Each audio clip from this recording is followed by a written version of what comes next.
सेहत का रहस्य बहुत समय पहले की बात है। किसी गांव में शंकर नाम का एक वृद्ध व्यक्ति रहता था। उसकी उम्र 80 साल से भी ऊपर थी, पर वो 40 साल के व्यक्ति से भी स्वस्थ लगता था। लोग बार बार उससे उसकी सेहत का रहस्य जानना चाहते, पर वो कभी कुछ नहीं बोलता था।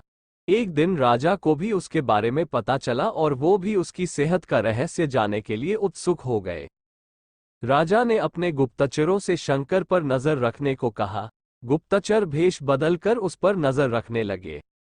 अगले दिन उन्होंने देखा कि शंकर भोर में उठकर कहीं जा रहा है। वे भी उसके पीछे लग गए। शंकर तेजी से चलता चला जा रहा था। मीलों चलने के बाद वो एक पहाड़ी पर चढ़ने लगा और अचानक ही गुप्तचरों की नजरों से गायब हो गया। गुप्तचर वहीं रुक उसका इंतजार करने लगे। कुछ देर बाद वो लौटा। उसने मुट्ठी में कुछ छोटे छोटे फल पकड़ रखे थे और उन्हें खाता हुआ चला जा रहा था।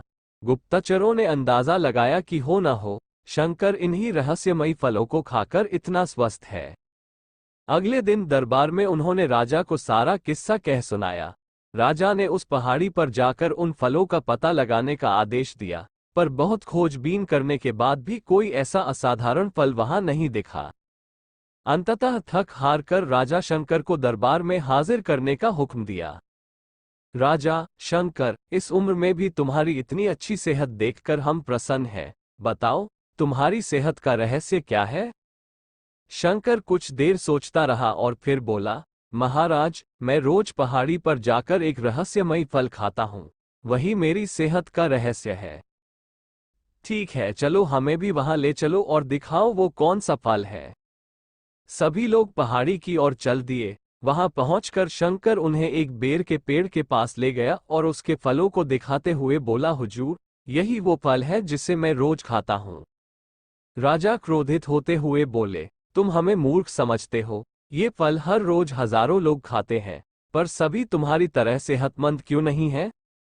शंकर विनम्रता से बोला, महाराज, हर रोज हजारों लोग जो फल खाते हैं वो बेर का फल होता है, पर मैं जो फल खाता हूँ वो सिर्फ बेर का फल नहीं होता, वो मेरी मेहनत का फल होता है। इसे खाने के लिए मैं रोज सुबह 10 मील पैदल चलता हूँ, जिससे मेरे शरीर की अच्छी वर्जिश हो जाती है और सुबह की स्वच्छ हवा मेरे लिए जड़ी बूटियों का काम करती है। बस यही मेरी सेहत का रहस्य है।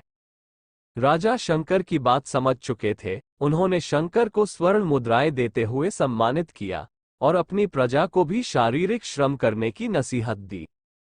मित्रों, आज टेक्नोलॉजी ने हमारी जिंदगी बिल्कुल आसान बना दी है।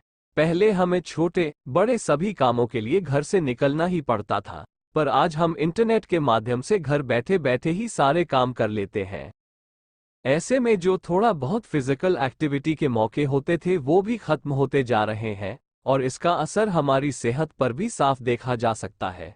हू के मुताबिक आज दुनिया में 20 साल से ऊपर के 64% लोग ओवरवेट हैं और 22% ओबीज हैं। ऐसे में जरूरी हो जाता है कि हम अपनी सेहत का ध्यान रखें और रोजमर्रा के जीवन में शारीरिक श्रम को महत्व दें।